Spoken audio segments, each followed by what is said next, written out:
Hello my dear students, welcome back to Aadin classes. Aadin ક્લાસીસમાં દિલથી તમારું હાર્દિક સ્વાગત કરું છું.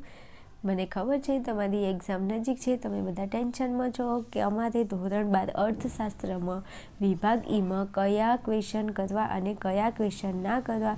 ડોન્ટ વરી, તમારા પ્રશ્નોનું સમાધાન લઈને આવી ગઈ છું.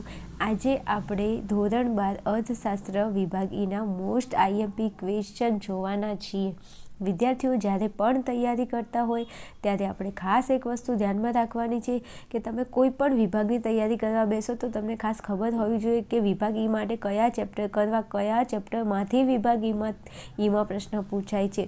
બીજું વિદ્યાર્થીઓ, તમે મારા ઉપર, મારી ચેનલ ઉપર 1000% કરતાં પણ વધારે તમે વિશ્વાસ કરી શકો છો, કારણ કે મારા વાલા વિદ્યાર્થીઓ મારી જોડે ભણે છે અને મારી ઉપર વિશ્વાસ કરે છે. તો તમે પણ આટલા મોસ્ટ આઈએમપી પ્રશ્નો કરી લેશો તો આના બાદનો તમને પ્રશ્ન જોવા નહીં મળે. ચલો, ચેપ્ટર 3 વિભાગ ઈમાં કયા ચેપ્ટર પૂછાય છે? તો ચેપ્ટર 3, ચેપ્ટર 5, 7, 8 અને 11. તો આટલા કંઈક ચેપ્ટર છે જે તમારા વિભાગ ઈમાં પૂછાય છે. ચલો, સૌથી પહેલાં શરૂઆત કરીશું આપણે ચેપ્ટર 3ની. ચેપ્ટર 3માંથી મોસ્ટ આઈએમપી ક્વેશ્ચન.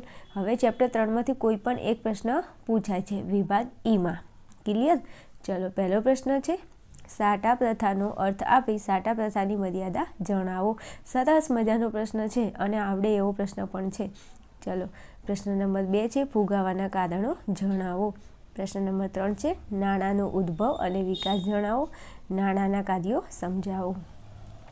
ચલો, ચેપ્ટર 5 ઉપર આગળ વધીશું. ચેપ્ટર 5માંથી કોઈ પણ એક પ્રશ્ન પૂછાય છે.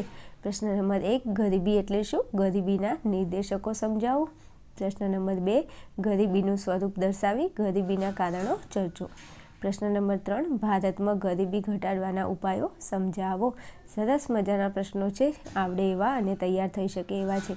ચલો, ચેપ્ટર 7માંથી કોઈ પણ 2 પ્રશ્નો પૂછાય છે. હવે 2 પ્રશ્નો પૂછાતા હોય તો પછી આપણી ફરજ બને છે કે નહીં કે જેટલા પ્રશ્નો છે એને કરી જ નાખવા, કારણ કે કોઈ પણ 2 તો પૂછાય છે તો તકલીફ કઈ વાતની છે. ચલો, પ્રશ્ન નંબર 1, ઊંચા જન્મદર માટેની વિગતોની ચર્ચા કરો. પ્રશ્ન નંબર 2, વસ્તી નિયંત્રણના ઉપાયોની વિગતવાર સમજૂતી આપો. પ્રશ્ન નંબર 3, નીચા મૃત્યુદરના કારણો જણાવો.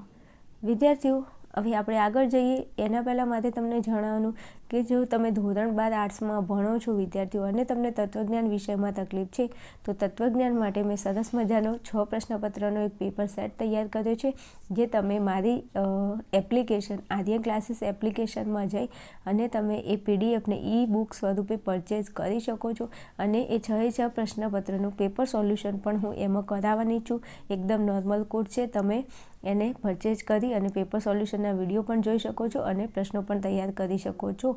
તો રાહ કોની જોવો છો? જો તમારે સારા માર્ક્સ લાવવા છે તો ફટાફટ તમે આર્યન ક્લાસીસ એપ્લિકેશન ડાઉનલોડ કરો અને એપ્લિકેશનમાં જઈ અને તમે પેપર સેટ અને પેપર સોલ્યુશનનો કોર્સને પરચેઝ કરી શકો છો. ચેપ્ટર નંબર 8માં આગળ વધીશું. તો ચેપ્ટર 8માં કોઈ પણ એક પ્રશ્ન પૂછાય છે. પ્રથમ નંબરનો પ્રશ્ન છે, ભારતના કૃષિની વર્તમાન સ્થિતિની સમીક્ષા કરો. પ્રશ્ન નંબર 2 છે, કૃષિ ક્ષેત્રની ખેત ઉત્પાદકતા વધારવાના ઉપાયો જણાવો. પ્રશ્ન નંબર 3 છે, કૃષિની નીચી ખેત ઉત્પાદકતાના કારણો સમજાવો. તો આ 3 પ્રશ્નો છે. ચલો, આગળ વધીશું. ચેપ્ટર નંબર 11 ઉપર જઈશું. 11માંથી કોઈ પણ 2 પ્રશ્નો પૂછાય છે.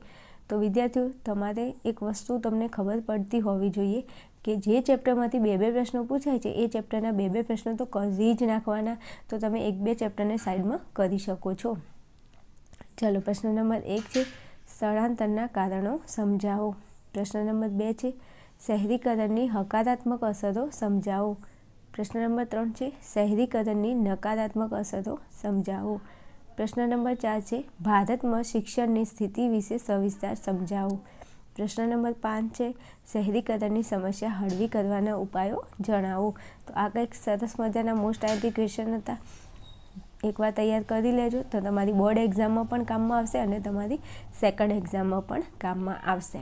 ઓકે, ચલો મળીએ આપણે નેક્સ્ટ વિડીયોમાં. જો વિડીયો હેલ્પફુલ લાગતો હોય તો તમે આપણી ચેનલને સબસ્ક્રાઈબ કરી અને આપણા વિડીયોને લાઇક શેર કરી શકો છો. વધારે કહેવું નથી, પણ જો એવું લાગે છે કે બેન અમને સપોર્ટ કરે છે, તમારે બીજા કોઈ પણ સબ્જેક્ટના આઈએમપી જોવે છે તો તમે મને કોમેન્ટની અંદર અવશ્ય જણાવજો અને ભલે કશાની તમારે જરૂર નથી, પણ એક આમ સારી એવી કોમેન્ટ તો મારા માટે કરી શકો છો ને. હા, અને સરસ મજાનું એક દિલ મૂકી દેજો જો તમને મારા વિડીયો હેલ્પફુલ થતા હોય તો. ઓકે, ચલો મળીએ નેક્સ્ટ વિડીયોમાં. ત્યાં સુધી જોતા રહેશો આર્યન ક્લાસીસ.